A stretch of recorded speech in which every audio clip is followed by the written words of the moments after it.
Welcome to Fringe Pop 321, the show that believes the world is stranger than we think, but thinking should not be strange. We are back with Dr. Judd Burton and Dr. Aaron Judkins, and we were talking about Göbekli Tepe.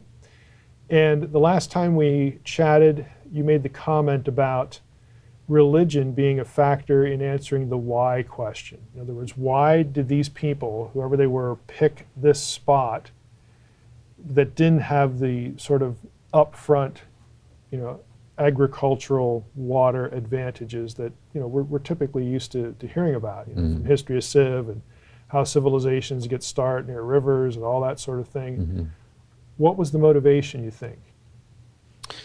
Well, we can certainly get into what we think the agency was, but again, with religion being the catalyst here, you're looking at a transitional period in just generally historically.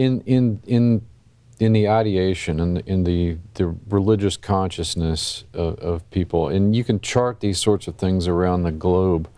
But the people that built Göbekli Tepe were hunter-gatherers. This marks a transition to something else, to the sort of city-state style of dwelling that's dependent on agriculture. You don't build the city because you're going to continue hunting and gathering. Right, exactly, exactly. And all of those things are, again, epiphenomenal of building this religious site, because clearly, and even the archaeologists who don't have any sort of supernatural worldview or theological stake, or skin in the game, if you will,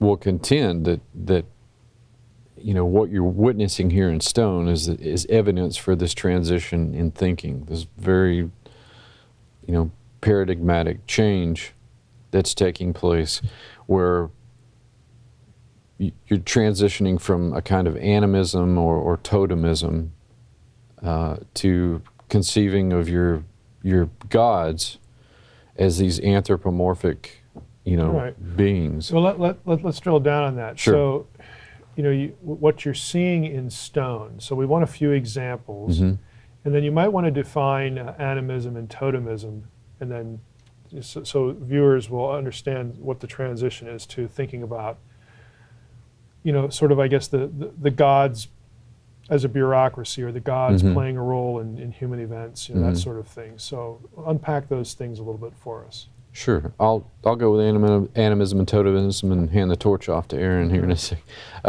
Animism in general is just a worship of spirits. It's a very general kind of a spirituality.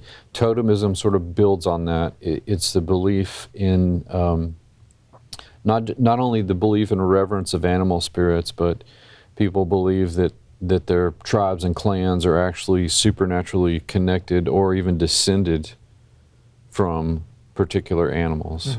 And they can be other things like geographical features, but they're 99.9% of the time they're animals, rather than plants or minerals. We're XYZ tribe, and we have this characteristic, and that comes from this animal over here. Right, and we, the West Asian lion is our totem or whatever. Building on that, I like to kind of step back and get a bigger picture of what's going on in the region. And so what we need to look at is areas that are similar around Göbekli Tepe. I like to kind of do a systematic approach, and even though there's no, at least evidence right now, that people live full-time at Göbekli Tepe, this is the whole argument of why were these people there? Because if they didn't live there, then why would they even come to this site? I think probably the answer to that is a religious-based ideology that we're seeing for the first time in the Neolithic, that suggests that not only do they have a form of social structure, perhaps a community, a division of labor, but these people actually believed in an afterlife and a cosmos, if you will, this axis mundi of a connection between the heavens and the earth and the people. And the art there that's represented in the iconography at Göbekli Tepe suggests that these animals had specific meanings, perhaps. So this is really a question of scale, because so if they're not living here, but you still have the trappings of city life, let's just say it generally like that. So what that means is that you have a large number of people who come to this place, maybe for months or intervals or whatever it is, but they have to be sustained. So you have to have, again, the trappings of civilization there. And there's evidence in the site itself that they're doing this for spiritual reasons. Okay, again, using broad terms here, religious reasons. So go ahead and pick up with that. What is it about the iconography that sort of gives people this impression? Yeah, well, in the central pillar, in the central parts of enclosure D, now they've excavated 4 enclosures, A, B, C, and D, and I think a few more since then, but D is the one that really got the attention because there's these 2 T stone columns that are centrally placed. They're about 18 foot tall, and they're anthropomorphic images. They're faceless stone images, but they have arms, that wrap around and come down to the navel. They're wearing a loincloth, like a fox pelt loincloth. Right. And that's the kind of thing that you'd associate, like with Mesopotamia, when you start getting figurines, you do associate that with settled urban sites. But here you have it, but it's not an urban site. No, it's not.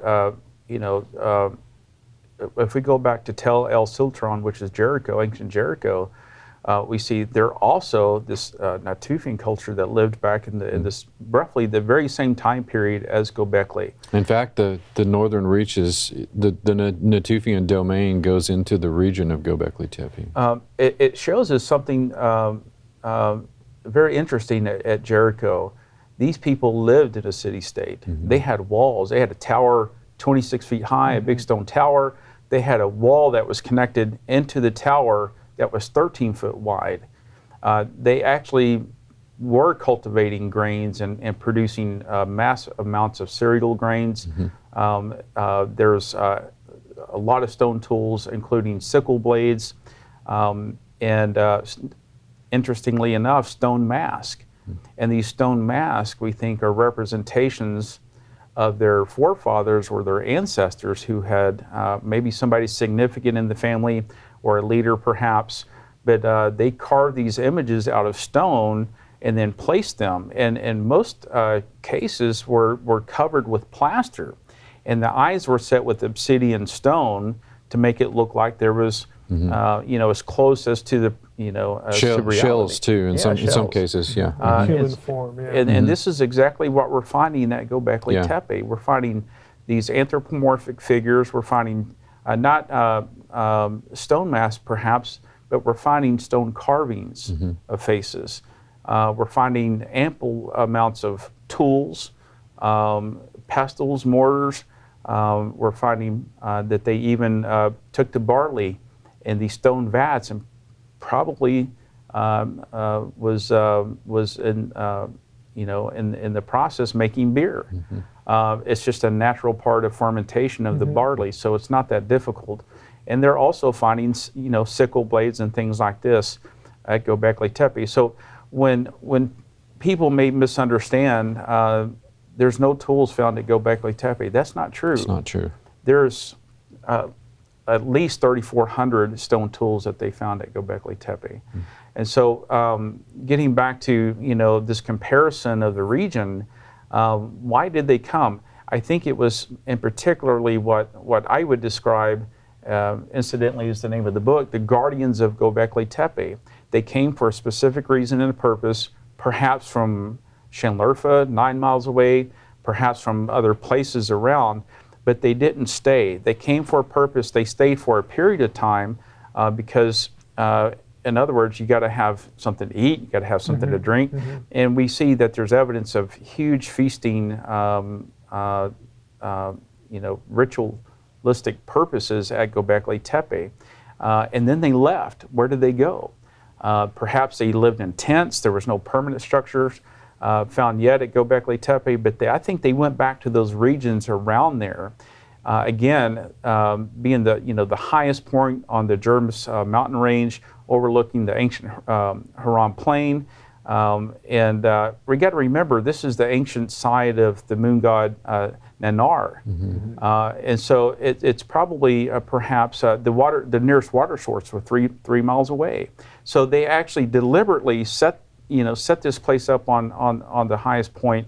And I think it was to at least have some kind of a connection to their forefathers and to a spiritual connection of this power, if you will, over the earth and over creation. But they're trying to get back to a lost connection, I think, that they felt or believed, that some kind of connection to a cosmos or a creator or an afterlife that they had lost at some point in time. And there's evidence to show that they were trying to get back and maybe in some way a connection to that afterlife.